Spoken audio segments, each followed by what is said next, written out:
అరే అరే అరే అరే అరే అరే అరే అరే అరే గుండె జారి గల్లంతయ్యిందే అరే అరే అరే అరే అరే అరే అరే అరే అరే ఇలా వచ్చి రెండు డాన్స్ చేసావాక కాలు జారి నువ్వు గల్లంత అయిపోతావు గుండె జారి గల్లంత అయింది అంటున్నావేంటి?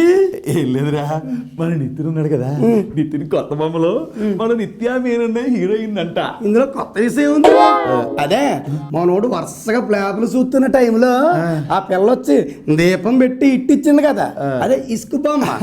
మరి అలాగే అదే పెమిదలో ఇంకొంచెం నూనెసి రెండో హిట్ గుండె జారి గల్లంత ఇచ్చింది కదా. అవునవును, అందు గురించేనే ఇందులో కూడా పెట్టుకున్నాడేమో. కాకపోతే ఈ మధ్యలో చిన్న కిరికిరి జరిగిందిరా.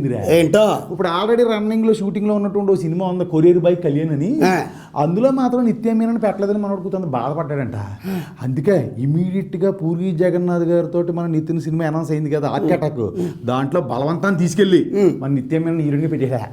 అంటే మనోడు నిత్య మీనన్ లేకుండా ఒక్క బొమ్మ గ్యాప్ లో కూడా ఉండలేకపోతాడేమో. ఒరే చెప్పడం మర్చిపోయాను, మన యంగ్ రెబల్ స్టార్ ప్రభాస్ ఇప్పుడు బరువు ఎంత తెలుసా? 150 కేజీలు. Exercise manage తినబడుకుంటున్నాడేమో.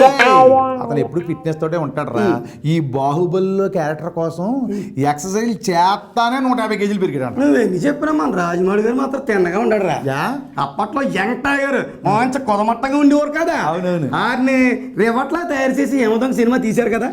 అప్పటి నుంచి అదే ఫిట్నెస్ ఆయన మెయింటైన్ చేస్తూ వచ్చారు. అవునరా. మరి ఇప్పుడు మంచి సిక్స్ ప్యాక్ తో ఫిట్నెస్ తో ఉన్న ప్రభాస్ ని బాహుబలి అనే పేరుతో 150 కేజీలు చేశారంటున్నాం.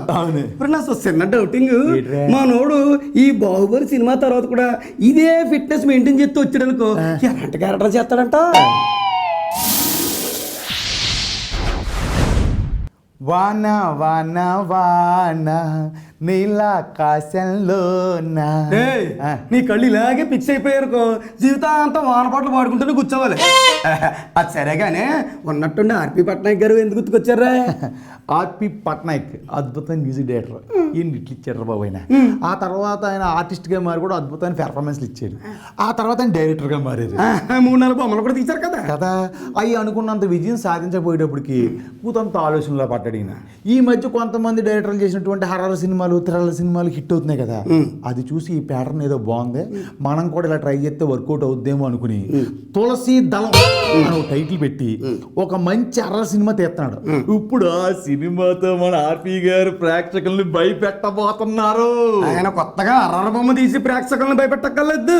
ఇంతకుముందు ఆయన తీసిన సినిమాలన్నీ కూడా థియేటర్కి వెళ్ళిన ప్రేక్షకులను భయపెట్టినాయే.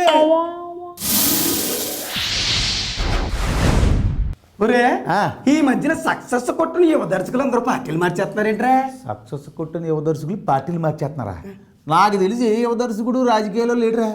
నేను చెప్పింది రాజకీయాల గురించి కాదు, సినిమాల గురించే. సినిమాల్లో పార్టీలు మాత్రమే బా. ఇప్పుడు షాక్ సినిమా ఉందా?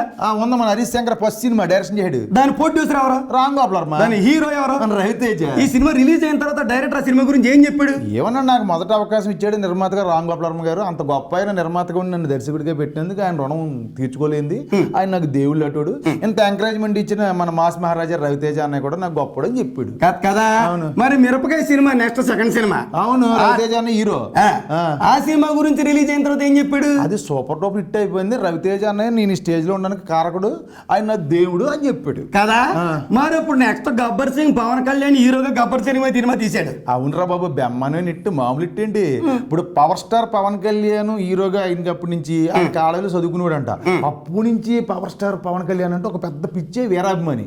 అలాంటి వీరాభిమాని డైరెక్టర్ అయిన తర్వాత పవన్ కళ్యాణ్ డైరెక్ట్ చేస్తే పవన్ కళ్యాణ్ ఒక అభిమాని ఎలా చూసుకోవాలనుకుంటాడో అలా చూపిస్తున్నాను ఈ సినిమాలో ఆడియో ఫంక్షన్ లో చెప్పాడు. అలాగే చూపించి పెద్దమానమే ఇట్టుకొట్టాడు. అది ఇప్పుడు నా లైన్ లోకి వచ్చావు.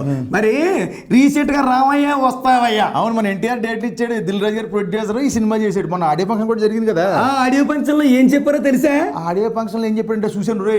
అంటే ఎన్టీఆర్ అన్నకి నేను ఫస్ట్ కథ చెప్పిన 8 ఏళ్ళ క్రితం, అది ఇప్పుడు ఇంప్లిమెంట్ అయింది. యాక్చువల్ గా అన్నయ్యకి అంటే 8 ఏళ్ళ నుంచి వెయిట్ చేస్తున్నాడంట. ఎన్టీఆర్ ని ఆయన పాయింట్ ఆఫ్ వ్యూ లో ఎలా చూడాలనుకుంటున్నాడు అలా చూపించాలని. ఎన్నాళ్ళకి అన్నయ్య వరం ఇచ్చాడు, ఇప్పుడు ఆ అద్భుతాన్ని చూపించాను.